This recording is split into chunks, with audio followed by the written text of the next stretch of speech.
উপেন্দ্ৰনাথ ব্ৰহ্ম মই আজি যিটো গৈছিলোঁ মাননীয় উপেন্দ্ৰনাথ ব্ৰহ্মৰ কাৰণে মই একো নাছিলোঁ।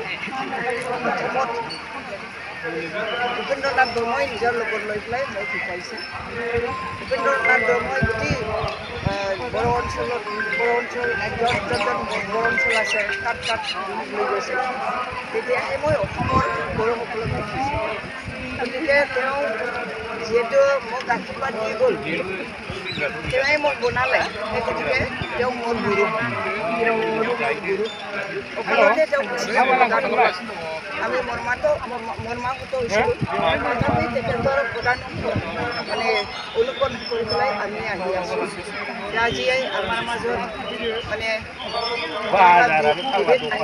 বিভেদ আহিলেও আমি যাতে সমাজখন এক কৰিব পাৰোঁ তাৰ কাৰণে আমাৰ উদ্দেশ্য আছে।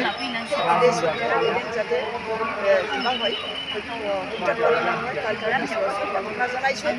আৰু মাননীয় উপেন্দ্ৰনাথ ব্ৰহ্ম তেওঁ য'তে নাথাকক কিয় তেওঁ আমাক আশীৰ্বাদ কৰক।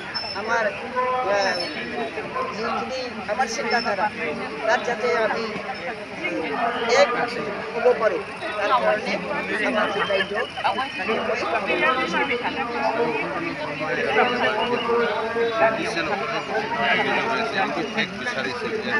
সেইকাৰণে মই কৈছিলোঁ প্ৰথম অৱস্থাত মই কৈছিলোঁ কৃষকৰা যেতিয়া পাৰ্টি গঠন কৰিব বিচাৰিছিল তেতিয়া মই কৈছিলোঁ নালাগে আমি পলিটিকেল পাৰ্টি গঠন নকৰোঁ।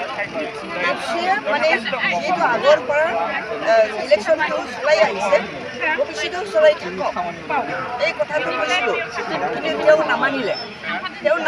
তেওঁ মোৰ লগত থাকিয়ে সভাপতিত্বটো মেইনটেইন কৰি আছিলে। মোৰ লগতে থাকি পেলাই বাইক একৰ নিচিনা আমি এনেকেই তেওঁ এপছৰ প্ৰেচিডেণ্ট মই MLA এনেকৈ আমি আন্দোলনটো চলাইছিলোঁ। আৰু শেষত যেতিয়া ডিচিশ্যন হ'ল ইলেকশ্যন আহিল তেতিয়া তেওঁলোকে মানে পাৰ্টি গঠন কৰিব বিচাৰিলে।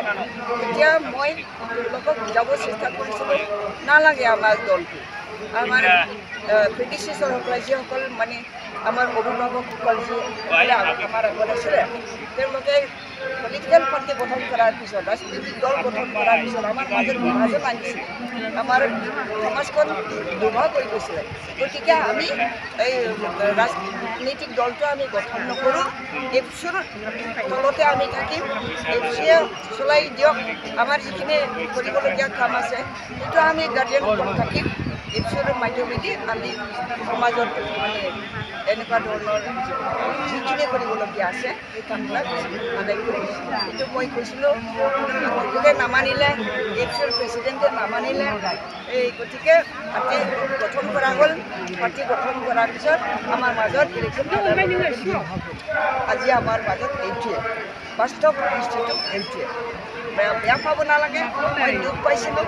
সেইকাৰণে আজি আপোনালোকৰ মাধ্যমেদি মই কথা ক'ব পাইছোঁ। সেইকাৰণে মই ধন্যবাদ জনাইছোঁ।